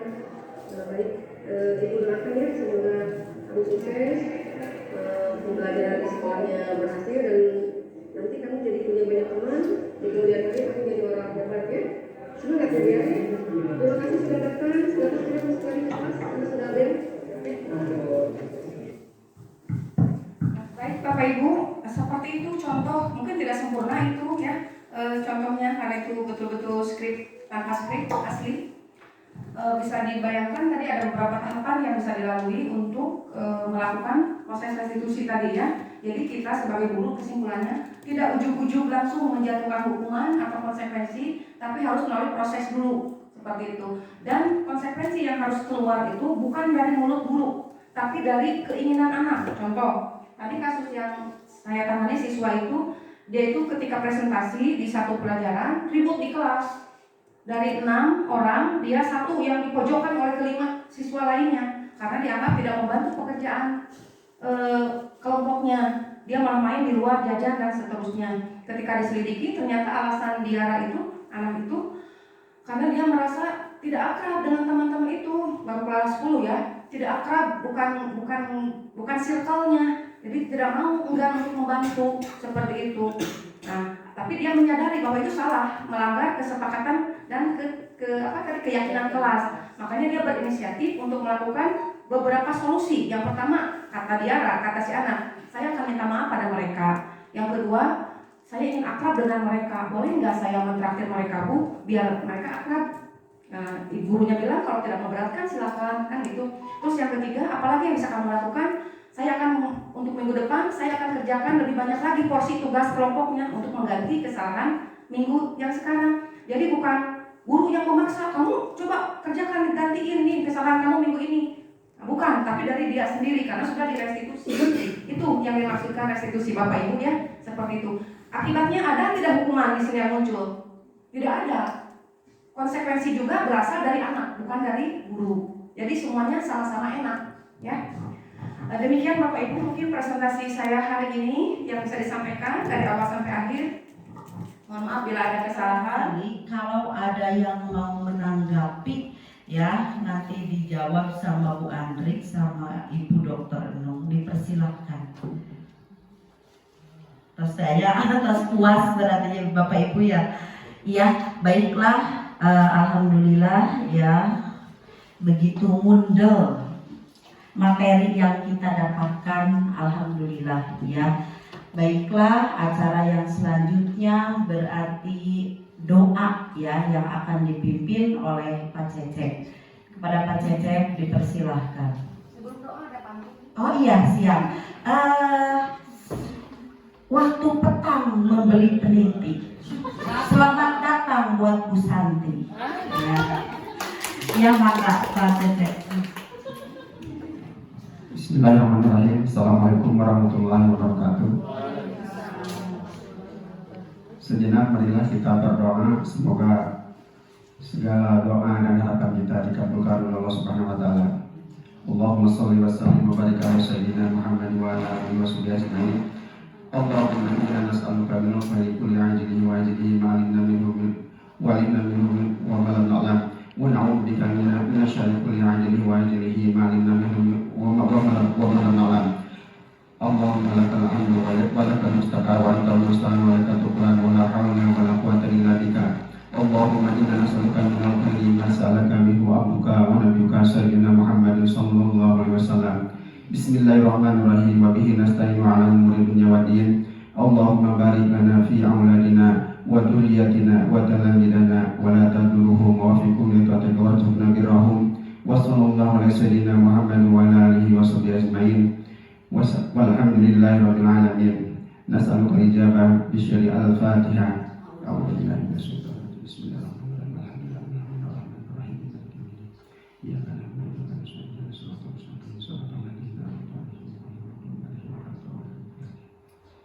Alhamdulillah. Assalamualaikum warahmatullahi wabarakatuh. Waalaikumsalam warahmatullahi wabarakatuh. saatnya kita acara penutupan. Mari tutup acara kita ini dengan bacaan hamdalah